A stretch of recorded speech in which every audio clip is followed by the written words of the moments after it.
สุดห่วงกันก็ทำให้ใจสั่นและอยากจะหวนย้อนวันเวลากลับไปมันคิดถึงใบหน้าหอยน้ำตาหอยยิ้มที่เคยได้เห็นคิดถึงชีวิตนักเรียนมัธยมที่เคยเป็นและบอกเคยลืมว่าเฮาหากันเท่าใดห่างกันแสนไกลหัวใจยังเหมือนเก่าห่างกันเท่าใดหัวใจเฮาเหมือนเดิ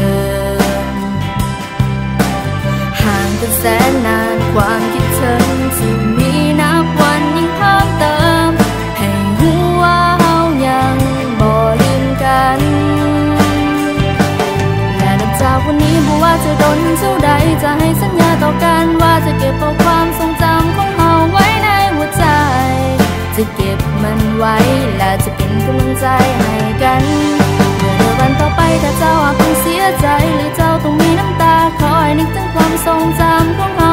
วันนั้นในวันที่เฮาเคยอยู่เคียงข้างกันและมันยังคงจะเป็นแบบนั้นตลอดไป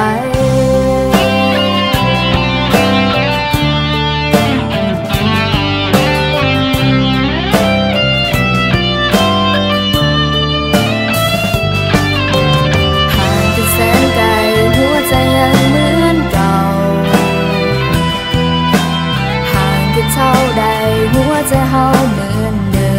มห่างกันแสนนานความคิดถึงที่มีนับวันยิ่งเพิ่มเติมให้หัวเฮายังบ่ลืมกัน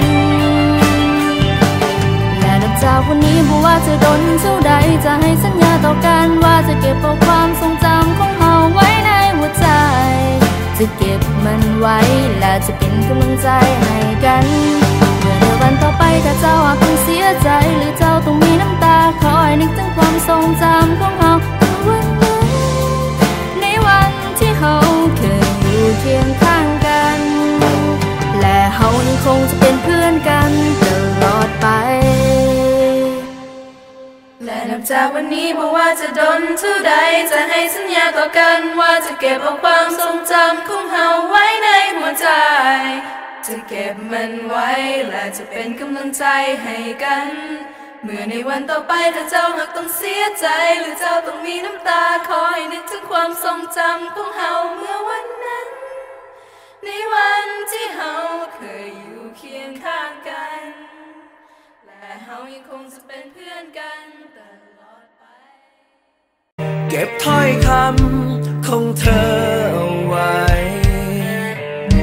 แต่นี้ไปวัดที่ใจสบสายตารู้ความข้างในจับมือไว้เป็นสัญญา